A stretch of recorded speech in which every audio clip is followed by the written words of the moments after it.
किन संसार एकपटक फेरि रिसेसन अर्थात् आर्थिक मन्दीतिर जाँदैछ त?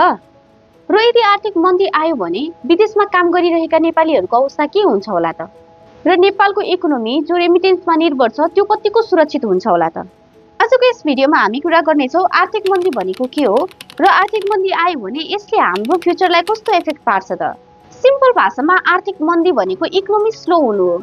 जब लगातार केही समयसम्म देशको इकोनोमिक ग्रोथ घट्छ, बिजनेसले राम्रो प्रफिट कमाउन सक्दैनन् र कम्पनीहरूले हायरिङ रोक्छन् र कहिलेकाहीँ स्टाफ नै कट गरिदिन्छन् र त्यसपछि मानिसहरूको इन्कम घट्न थाल्छ र जब मानिसहरूको इन्कम घट्छ स्पेन्डिङ पनि अटोमेटिकली घट्न थाल्छ अनि स्पेन्डिङ घटेपछि बिजनेसहरू कमजोर हुँदै जान्छन्।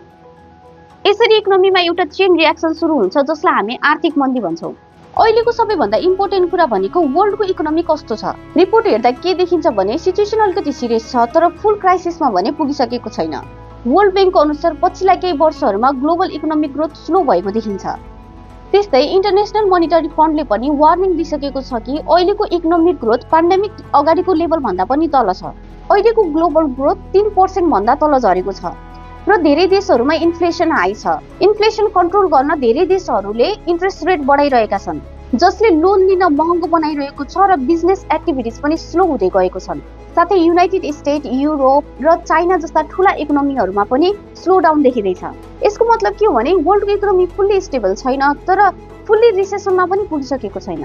तर एउटा इम्पोर्टेन्ट कुरा के छ भने रिस्क अझै पनि हाई छ किनकि रसिया युक्रेन वार जस्ता geopolitical tension, supply chain disruption, high inflation र डेभलपिङ कन्ट्रिजमा डेट प्रब्लम्स यी सबै कारणले गर्दा आर्थिक मन्दीको पोसिबिलिटी बढाइरहेको छ।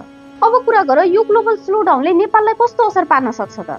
नेपालको इकोनोमी अलिकति युनिक छ किनकि हाम्रो इकोनोमी धेरै हदसम्म रेमिटेन्स, फरेन इम्प्लोइमेन्ट र इम्पोर्ट बेस्ड कन्जम्सनमा डिपेन्डेन्ट छ।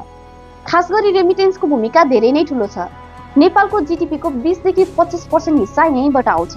यसको अर्थ के हो भने यदि बाहिर काम गर्ने नेपाली प्रभावित भयो भने नेपालको इकोनोमी पनि सिधै प्रभावित हुन्छ। अब सोच्नुहोस् गल्फ कन्ट्रिज, मलेसिया, युरोपमा काम गर्ने नेपालीहरू।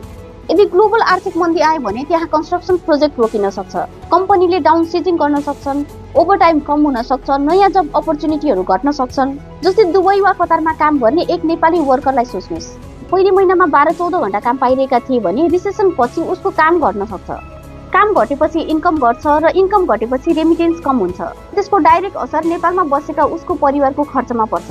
यसरी हेर्दा ग्लोबल इकोनोमीमा आएको सानो परिवर्तनले नेपाल जस्तो रेमिटेन्स डिपेन्डेन्ट देशलाई ठुलो असर पार्न सक्छ। र सबैभन्दा इम्पोर्टेन्ट क्वेसन, यदि रिसेसन आयो भने के हुन्छ त? वर्स्ट केस सिनारियोमा फरेन कन्ट्रिजमा म्यासिभ जब लस हुन सक्छ, रेमिटेन्स घट्न सक्छ र नेपालको इकोनोमीमा स्लो डाउन देखिन सक्छ। तर रियलिस्टिक सिनारियो हेर्ने हो भने सबै सेक्टर कोल्याप्स हुने होइन तर स्पेसिफिक सेक्टरमा चाहिँ जब लस हुने सम्भावना धेरै देखिन्छ। ओभरअलली माइल्ड स्लो डाउन हुने र समयसँगै ग्रेजुअली रिकभर हुने सम्भावना छ किनकि अहिलेको सिचुएसन 2008 जस्तो सिभियर फाइनेन्सियल क्राइसिस जस्तो छैन। तर एउटा कुरा क्लियर छ, अहिले अनसर्टेनिटी धेरै हाई छ। र अन्त्यमा एउटा सिम्पल र गहिरो प्रश्न, हामीले हाम्रो फ्युचर कतिको सेक्योर बनाएका छौँ त? नेपालको इकोनोमी धेरै हदसम्म रेमिटेन्समा चलेको छ तर लङ टर्ममा ग्रोथका लागि स्किल डेभलपमेन्ट, लोकल जब क्रिएसन र इकोनोमिक डाइभर्सिफिकेसन बिना सस्टेनेबल डेभलपमेन्ट सम्भव छैन। र अन्तिम कुरा यही हो, रेसेसन आउँछ कि आउँदैन त्यो पूर्ण रूपमा हाम्रो कन्ट्रोलमा त छैन र यदि आयो भने हामी तयार छौँ कि नै त्यो चाहिँ हाम्रो हातमा छ।